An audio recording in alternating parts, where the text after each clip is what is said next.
Hi అండి. అందరూ ఎలా ఉన్నారు? ఈరోజు మా ఇంట్లో రెసిపీ వచ్చేసి గుత్తొంకాయ ఫ్రై అండి. గుత్తొంకాయని ఇష్టపడినోళ్ళు ఎవరుంటారు చెప్పండి? సో, ఇప్పుడు దాని ప్రాసెస్ చూసేద్దాం. ఫస్ట్ వంకాయని వాష్ చేసుకొని డ్రై చేసుకోవాలండి. నెక్స్ట్ ఓవెన్ ప్లేట్‌లో కొంచెం ఆయిల్ అప్లై చేసుకొని, ఈ వంకాయ అన్నది స్లైసెస్ కింద కట్ చేసుకొని, మీరు నాప్కిన్ కవర్ చేసుకొని ఓవెన్‌లో ఒక 3 మినిట్స్ పెట్టాలండి.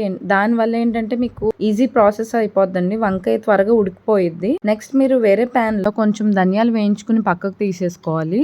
అదే ప్యాన్‌లో కొంచెం ఆనియన్స్ అండ్ చిల్లీస్ కూడా వేయించేసుకోవాలండి.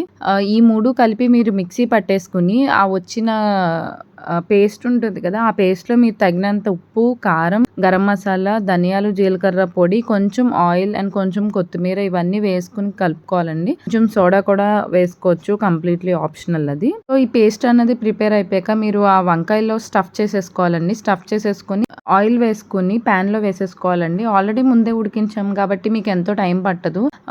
చాలా సాఫ్ట్‌గా కూడా ఉడికిందండి మాకు. చాలా త్వరగానే అయిపోయింది. టేస్ట్ అయితే చాలా వచ్చిందండి. ఒకసారి మీరు కూడా ట్రై చేయండి.